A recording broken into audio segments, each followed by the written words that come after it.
Alright, so isang maulang araw sa ating lahat, ano? Kasama natin Suzuki Bergman. Ayan. Magpapalit tayo ng brake fluid, no? Papalit tayo. Kailangan nating magpalit kasi magdadalawang taon na at nasa lower level na yung ating brake fluid. Check natin. So eto, medyo madilim kaya ilawan natin. Ito yung reservoir ng ating brake fluid dito sa Suzuki Bergman, ano? Nandito na siya, oh, nandyan sa lower. Ayan, nasa lower level na siya. So kailangan nating either magdagdag, pero dahil magdadalawang taon na, kailangan na nating palitan para minsanan. Punta agad tayo dito sa windshield. Kailangan nating tanggalin to. 1, 2, 3, 4. Ayan, itong apat na bolt ng windshield. Kailangan natin dito Allen wrench. Allen wrench. Itong gamit natin na Allen wrench, size 5, okay? 5 ang size 5. Unti-untiin lang natin and mag-ingat tayo. Dapat nakalapat ng maayos para hindi siya mapundi, okay? Ma-round head. Pagpasensyahan nyo na yung background natin. Maingay dahil may bagyo po tayo na nararamdaman. Kaya masama ang panahon. Yan. Pag natanggal na natin itong apat na bolt ng windshield, pwede na nating tanggalin. Okay? Tabi natin. Pag natanggal na yung windshield, tanggal na yung windshield, susunod natin to. Itong leg cover front. Okay? Leg shield na front cover. Ito. Yan. Front cover. Isa, dalawa. Yan. So, Allen wrench ulit. Size 3. Size 3. Yan. So, paluwagan muna natin dito sa kabila. Yan, mapaluwagan. Alright.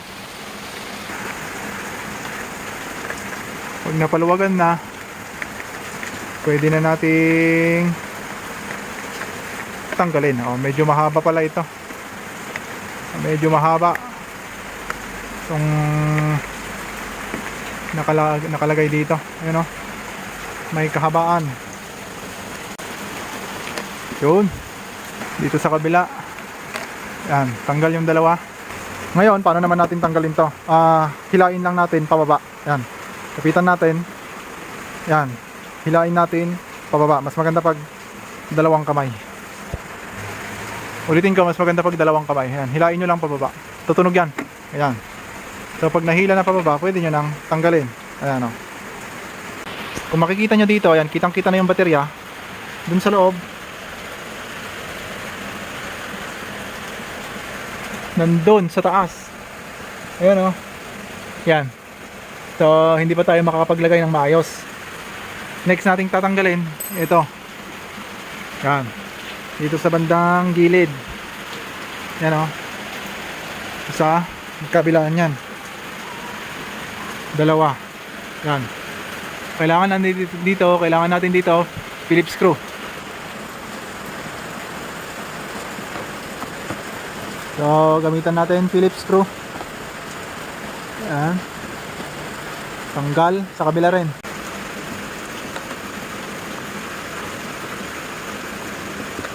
So ayun, natanggal din natin tong dalawang screw gamit ng Phillips screw o yung cross. Ayan, cross.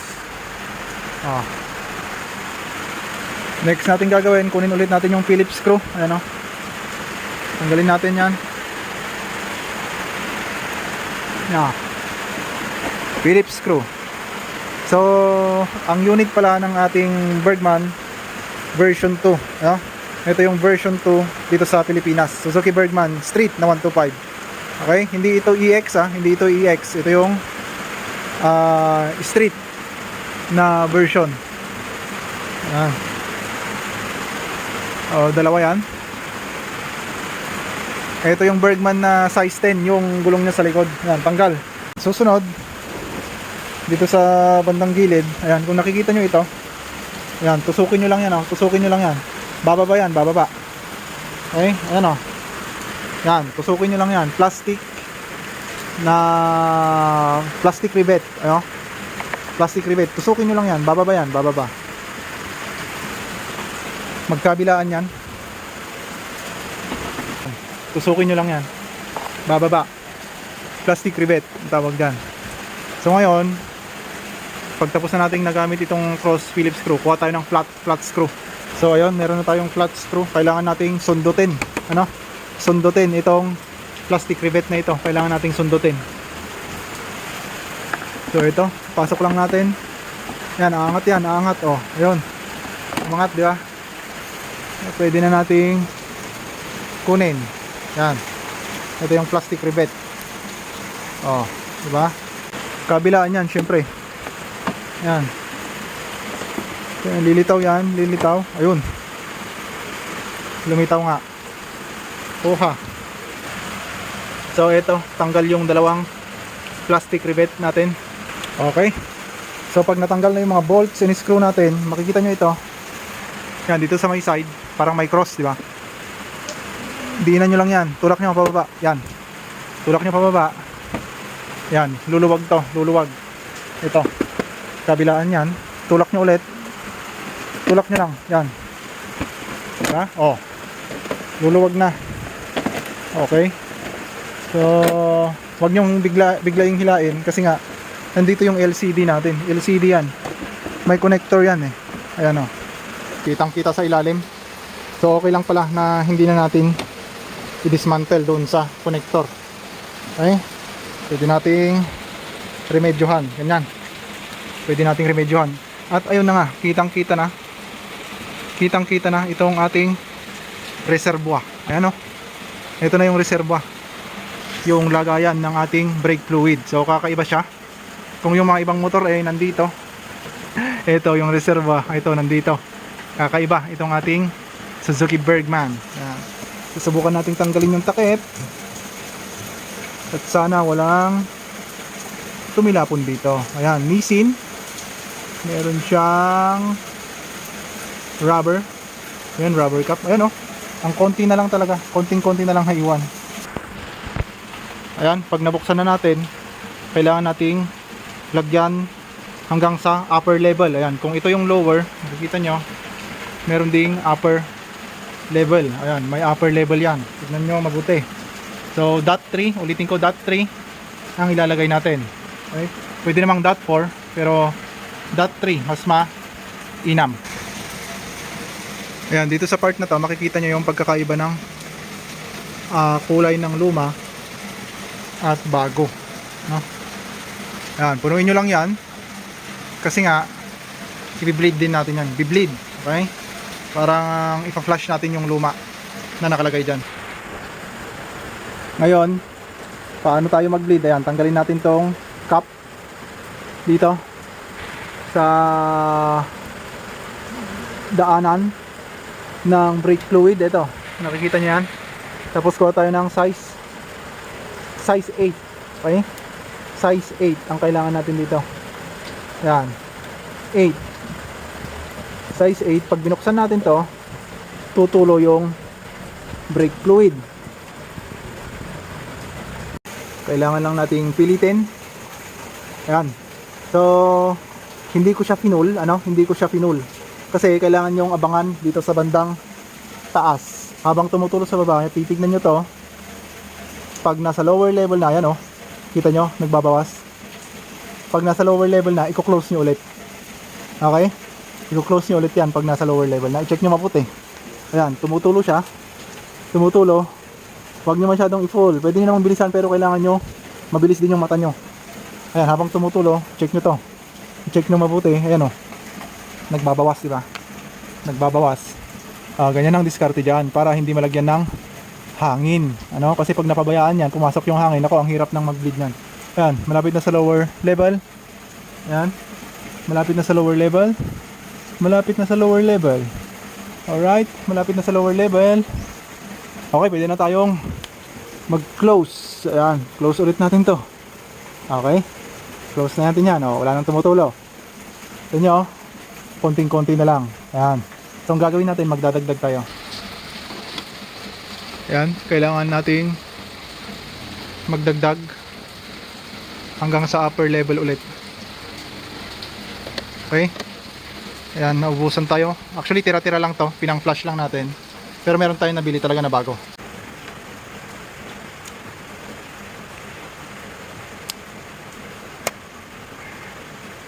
Ayan, .3. Okay lang na magkaiba ang brand. Basta parehas ang dot. So, kitang-kita nyo. Kitang-kita nyo, puno na. Punta agad tayo dito sa baba. Ayan, paluwagan ulit natin to. Drain plug. Ayan. Okay. Paluwag. Paluwag. Ayan. Sige, lumuwag ka. Ayun. So, tumulo ulit. Mas mabilis siya. Check nyo mabuti. Check nyo mabuti. Ayan. Okay. Kung makikita nyo kasi, meron pang mga lumang kulay ng old. Ano? Na old na brake fluid. Meron pa. Kitang-kita nyo. Meron pang lumang kulay. Ayan. Nakikita nyo yung lumang kulay ng old brake fluid. Kailangan matanggal yan. Mamaya, pag nasa lower level na ulit, kuklose ulit natin yung nasa baba. Ayan, kuklose ulit natin yan pag nasa lower level na. Hayaan nyo lang na tumulo. Ayan. Bantayan nyo mabuti pag nasa lower level na. Tsaka tayo magdagdag. Ayan, malapit na. Ayan, malapit na. Okay, malapit na. Huwag nating hayaan na madrain, matuyuan. Kasi mahirap yun. Ayan, so na-close na natin dun sa baba. Magdadagdag ulit tayo. Okay, upper level, ayan oh. Medyo gumaganda na yung kulay. Ha, hindi na siya rusty. Ngayon medyo yellowish na siya. Oh, gumaganda na. Last na natin to. Last na pag-bleed natin. Last na pag-bleed natin to. Ayan. Then paluwagan ulit natin. Ayan, so tumutulo ulit. Bantayan nyo mabuti. Pag napasukan ng hangin yan, nakaw, patay. Ang hirap mag-bleed pag napasukan ng hangin. Okay. So last na flush natin to. Last na flush.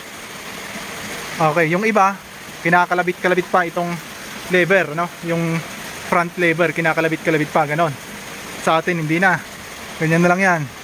Diretso na yan. Okay? Ganyan tayo mag-bleed. DIY, do it yourself. Kung minsan nagiging destroy it yourself. Ayan, no? Okay, lower level. Agapan agad natin. Hindi dapat siya matuyuan. So, pwede na natin i-close. Aha. Ayan, close. Okay, close. Ilak na natin. So, ito yung na-drain natin. Ayan. So, konti lang. So, yung isang basong ganito, pag nakabili ka, kasyang-kasya na yan sa isang brake system. Ayan, oh, lower level. Last. Oh, huling tagay na to. Huling tagay, upper level. Okay, check nyo mabuti. Dapat nasa upper level. Oh, punta tayo dito. Tignan nyo? Wala na siya doon sa lower level. Nasa taas na siya. And kung makikita nyo, mas malinaw na yung brake fluid na nasa loob. Ayan, pag nakita nyo, syempre nailak na natin dito sa bandang baba, no? Nakalak na yon. Wala nang tumutulo at nasa tamang parameters na siya sa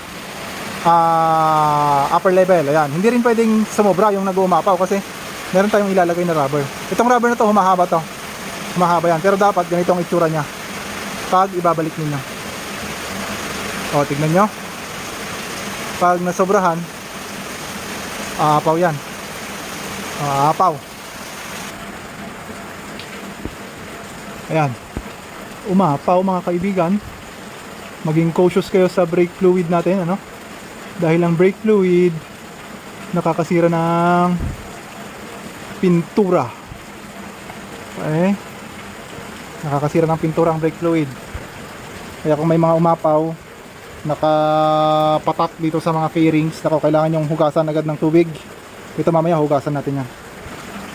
Okay, so nailagay na natin yung brake fluid, nailagay na natin tong seal, rubber seal. Lagay na natin tong cap. Ayan. Tapos pala pag nagbabaklas kayo, basahin nyo rin. Basahin nyo rin yung nakalagay dyan.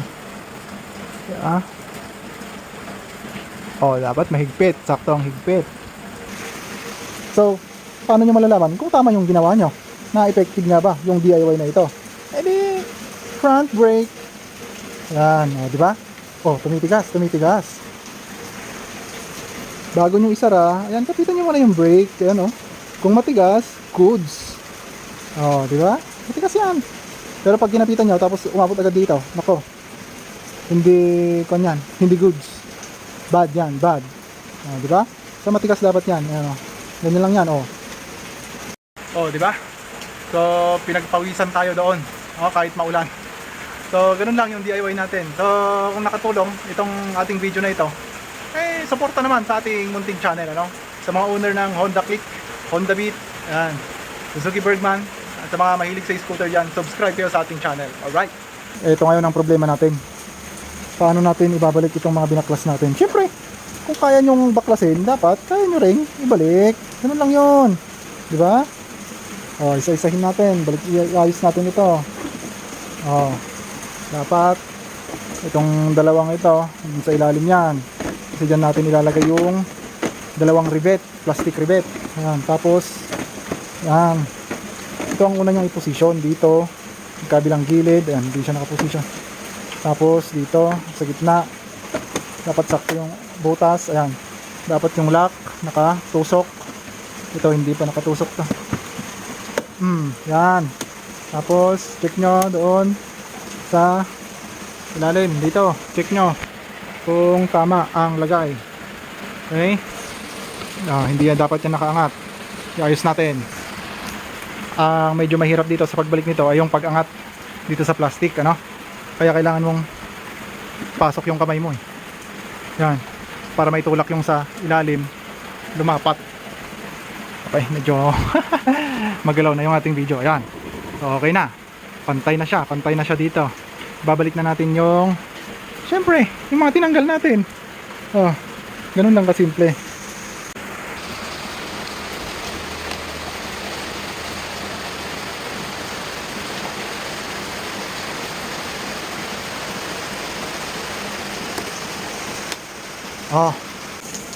Kailangan nyo lang pindutin ng malakas para may baon. Ayan, ng sakto lang, hindi yung pinaka baon nya talaga, sakto lang yan. Yan yung plastic rivet natin. So nailagay na natin magkabilaan. Babalik na natin tong natanggal nating mga screw dito. Balik natin magkabilaan yan.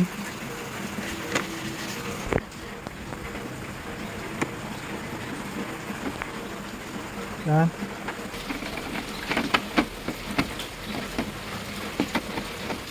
Kasi ito, kung kanina tinanggal natin pababa, ito tutulak natin pataas. Dapat nakalapat dun sa gilid. Yan, pataas, ganun. Yan, higpitan lang natin. Yan, saktong sakto lang, kasi mara-round head yan pag nasira, patay, hirap magbaklas.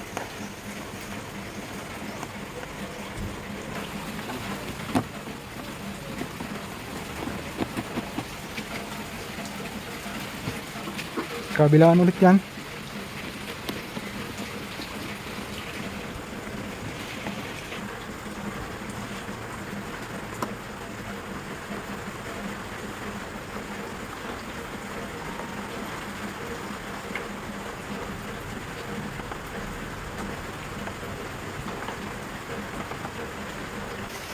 Pahabol. Ito yung sinasabi ko, ng brake fluid natin, nakakasira ng pintura. Kailangan yung hugasan yan, mga kaibigan. Yan, hugasan natin yan. At ito, kailangan nating dispose ng maayos.